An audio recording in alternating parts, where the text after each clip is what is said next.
everyone, it's Maddie. I'm V, and today we're going to be wrapping up the books we read at the end of 2017. The one and only book that we read together in December was Love, Hate and Other Filters, and this tells the story of Maya, who shares a surname with a suicide bomber in her town, and this completely changes her life. Apart from that, she wants to pursue a career in photography, and she's all involved in this love triangle. So you can probably tell that the two plot lines of this story are quite jarring and very, very different. One felt like I was reading a Jenny Han book, and the other felt like I was reading The Hate U Give. I can't really say which one I preferred because they were both done well, but the combination of both of them together just didn't work for me. I also preferred the boy in the love triangle that Maya didn't end up with, and that's always disappointing, but also the guy that she did end up with. That whole relationship revolved around cheating, and I couldn't support that, so I wasn't behind the romance. I think that this is a really powerful own voices tale, and all of the moments that were really inside Maya's perspective as a Muslim girl in America were really, really interesting. The first book I have to talk about is Purple Hearts by Michael Grant. This is the final book in the Soldier Girls trilogy, so I won't say too much about it other than it was an amazing ending. I find that I love a new girl with each book, and this time it was Rio's turn. All three of the girls have excellent character development, and you can really see how the war-torn environment affects them more and more over time. We have a video review of the first two books in the series, so I'll leave that in the cards and description.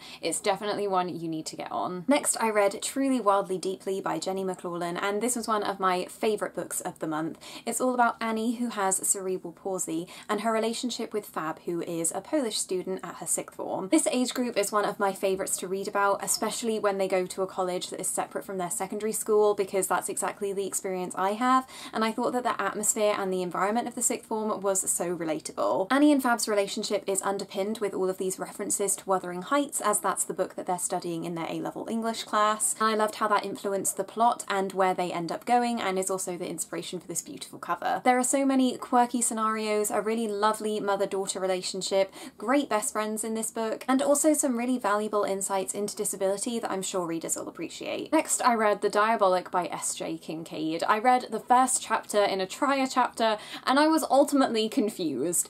Overall, sci-fi just really isn't my genre, so whilst I could appreciate the incredible pacing of this book and all the twists and the turns that I definitely wasn't expecting, I just wasn't personally connected to the story. Next, I read More Than We Can Tell by Bridget Kemmerer, which I had really high Emma as his love interest. I say that they're love interests, and that is true, but romance isn't a huge element of this book, and I was almost disappointed that it wasn't, because when Rev and Emma were together, it was because the writing style would really grate against me.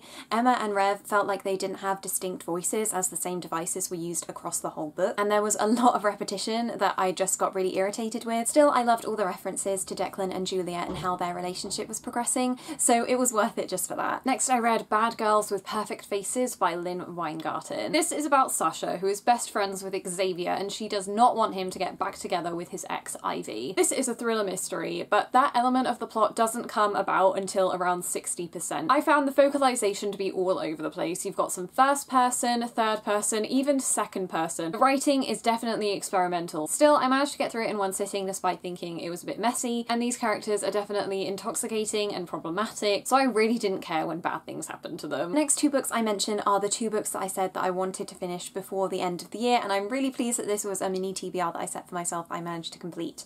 So the first book is Ash by Melinda Lowe, and I've had this on my radar since 2009. It's a retelling of Cinderella with an FF romance and a lot of emphasis on storytelling and legends. The Fae also play a huge role in this story, which made it even more magical, and I just loved the pace of it. It didn't seem too reliant on the original Cinderella fairy tale, and so it could move the story in different ways that I wasn't expecting, and after More Than We Can Tell, I really appreciated this writing style that felt really deliberate and well thought out. Next, I read Far From the Tree by Robin Benway. This is the story of three half-siblings, Grace, Maya and Joaquin. They were separated through the girls being adopted and Joaquin ending up in the foster system, but they've just found each other, and now it's time to share their secrets. In many ways, Far From the Tree was like reading three books in one. You have three beginnings, three middles, and one end. And because it was from three POVs, you obviously have your favourites, and mine was Joaquin. His storyline was the most touching, for me it was the most emotional, and I loved his journey. I really did not care for Maya. Her personality grated on me so much, and she kept doing things that I didn't agree with. Namely, getting involved in other people's business and spilling Grace's secrets when she hadn't been given the liberty to. I was hoping to love this book because I adored Emmy and Oliver. I actually found it rather slow-paced, and I wasn't emotionally connected to the characters until the very end. My favourite parts were when the siblings were separate, because I found when they were together,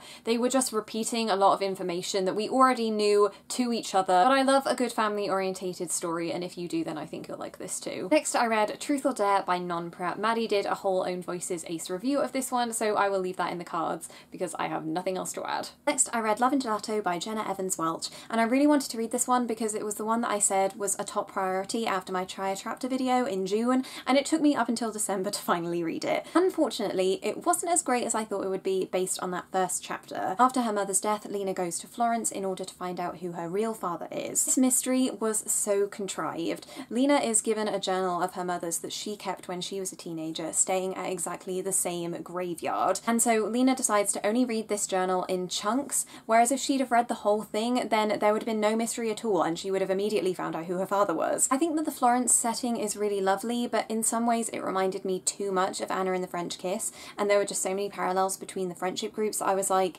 can no other international students exist than the ones that were in Anna? I thought that the main relationship between Lena and Lorenzo had too many mind games as part of it, and they weren't really communicating very well. It wasn't established well as a romance to begin with, so I wasn't invested in it when they actually admitted they had feelings towards each other. So there was more to be disappointed by in this book than to be pleased with. Next is We Are Okay by Nina LaCour. The writing was beautiful. It was simplistic and clean, exactly the kind of thing I love. I really related to the feelings of isolation and loneliness, particularly in a setting that you're not used to. I also thought that the way the backstory was revealed was incredibly well done. This is the first Nina LaCour book I've read, and now I have to read the rest. Next I read You Know Me Well by David Levithan and Nina LaCour, and this is such a great story about Mark and Kate who become best friends after being spurned by their love interests. As I've come to expect from these authors, there are romances and FF romances, and both had such different emotional tones that I felt a lot of things whilst reading this that I wasn't expecting for such a short book. I didn't favour one perspective over the other because I thought both Mark and Kate were really well developed characters, and I was super invested in finding out what their troubles were and what the resolutions would be to their romances. I love all of the quirky settings that David Levithan manages to put into his co-authored books, and this has definitely encouraged me to pick up more of Nina LaCour as I've only read short stories by her,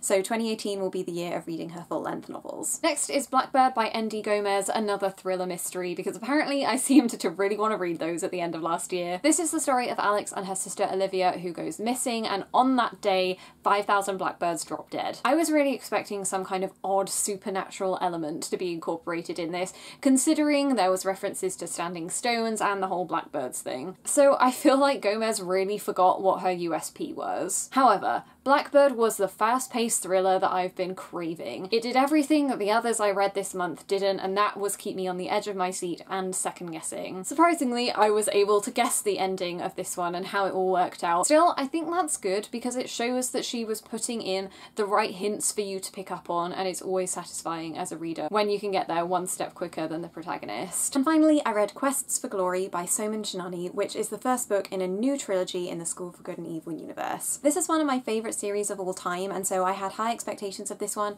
which only meant that of course I was going to be let down by it slightly. I've done a really in-depth review of my thoughts of this book if you're interested, because it's obviously going to spoil the events of the first trilogy, so I'll just leave that link in the description if you're interested. But my non-spoilery thoughts was just that it felt like a huge prologue to a bigger series. It felt too similar to the third book and the relationship dynamics in that one. Agatha didn't play a huge part in this story, which really disappointed me because she's my favourite character. The new characters weren't very well established. Honestly, I can't really tell you what influence they had on the plot, so hopefully they'll be more developed as the series goes. Book delivered. It's about Jane who has a babysitting job over the summer, but that puts her closer to the girl's brother Theo, who she has a rocky relationship with. You also get a little bit of Jane's older sister Margot, who is struggling with her sexual identity and coming out to her parents. The only downside I'd say for this book is that the characters read a lot younger than they were, particularly Margot, who was 20 but read about 14. But there were so many good things to make up for it. There was so much story crammed into such a short contemporary. Like Far From the Tree, it felt like I was reading 3 stories. Overall, I found this book surprisingly delightful. And finally, I have Out of the Blue by Sophie Cameron, and I love this book so much you can expect a full review when it comes out in March. So those were all the books we read in November and December. We're really excited to start reading our 2018 picks. Let us know if you've read any of these books in the comments and what you thought of them. Thank you everyone so much for watching, and we'll see you next time.